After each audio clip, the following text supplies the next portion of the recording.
തിരുവനന്തപുരം വെഞ്ഞാറമൂട് കൂട്ടക്കൊലയിൽ പ്രതി അഫാന്റെ ഫോൺ കേന്ദ്രീകരിച്ച അന്വേഷണം. അഫാൻ ഫോണിൽ തിരഞ്ഞത് എന്ത് എന്നാണ് പരിശോധിക്കുക.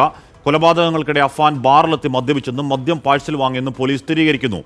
ഗുരുതര പരിഹരിച്ച ചികിത്സയിലുള്ള അഫാന്റെ മാതാവ് ഷെമിയുടെ ആരോഗ്യനില സംബന്ധിച്ച് മെഡിക്കൽ ബുള്ളറ്റിൻ അല്പസമയത്തിനകം പുറത്തിറങ്ങും. വിവരങ്ങളുമായി ഉമേഷ് ബാലകൃഷ്ണൻ ചേരുന്നുണ്ട്. വെഞ്ഞാറമൂട് ശ്രീഗോകുലം മെഡിക്കൽ കോളേജിൽ നിന്നാണ്. ഉമേഷ് ബാലകൃഷ്ണൻ, ഇവിടെ ഇയാൾ ഈ കൊലപാതക ക്രൂരകൃത്യം മൊത്തം പൂർത്തീകരിച്ച് വീട്ടിൽ പോയി കുളിച്ച് കുട്ടപ്പനായി ഒരു ഓട്ടോയിൽ വിളിച്ചറിയാവുന്ന ഓട്ടോക്കാരനാണ്. അപ്പോൾ എങ്ങോട്ടാന്ന് ചോദിച്ചപ്പോൾ ഇയാൾ പറയുന്നത് വർക്ക്ഷോപ്പിലേക്കാണെന്ന് പറയുന്നു. ഇയാൾ ഇവിടെ നിന്ന് പോലീസ് സ്റ്റേഷനിലേക്കുള്ള യാത്രയിലുടനീളം ഫോണിൽ കുത്തിക്കൊണ്ടിരിക്കുകയാണ്. 5 കൊലപാതകം നടത്തിയ ആളാണ്.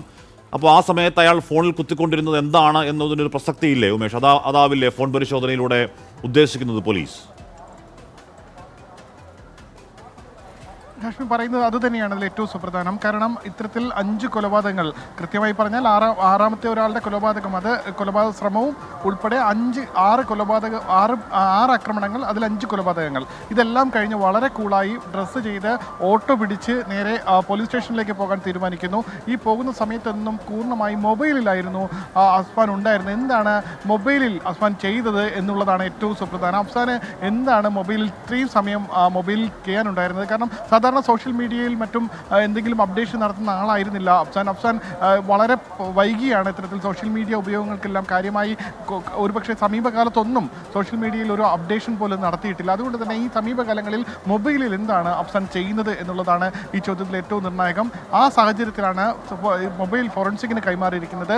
എന്തെല്ലാമാണ് അഫ്സാൻ ചെയ്തിരുന്നത് മൊബൈലിൽ എന്തെല്ലാമാണ് സെർച്ച് ചെയ്തിരുന്നത്, ഒപ്പം മറ്റേതെങ്കിലും അടിമയാക്കുന്ന ഡാർക്ക് വെബിൻ്റെ ഭാഗമായി ഏതെങ്കിലും ഗെയിമുകളിലേക്ക് ഈ അഫ്സാൻ അടിമയായിരുന്നോ, അതിൻ്റെ ഒരു പരിണിതഫലമാണോ ഈ വലിയ കൊലപാതകത്തിലേക്ക് നയിച്ചത് തുടങ്ങിയ കാര്യങ്ങളെല്ലാമാണ് പോലീസ് ഇപ്പോൾ പരിശോധിക്കുന്നത്. ഒരുപക്ഷെ അന്വേഷണത്തിന് 2ാം ഘട്ടമെന്ന് വേണമെങ്കിൽ ഇതിനെ വിശേഷിപ്പിക്കാം. കാരണം 3 ക്രൈം സീനുകളിൽ നിന്ന് ലഭിക്കാവുന്ന തെളിവുകൾ പരമാവധി പോലീസ് ശേഖരിച്ചു കഴിഞ്ഞു. ഈ കൊലപാതകത്തിന് ഉപയോഗിച്ചിരുന്ന ചുറ്റിക, ഹാമർ പോലീസ് കണ്ടെടുത്തു കഴിഞ്ഞു. ഇതുമായി ബന്ധപ്പെട്ട് വിരലടയാളങ്ങളെല്ലാം ഫോറൻസിക് വിഭാഗം ഈ പ്രദേശങ്ങളിൽ നിന്നെല്ലാം ശേഖരിച്ചു കഴിഞ്ഞു. ഇതിൻ്റെ അടുത്ത ഘട്ടം എന്നുള്ളതാണ് ഡിജിറ്റൽ തെളിവുകൾ.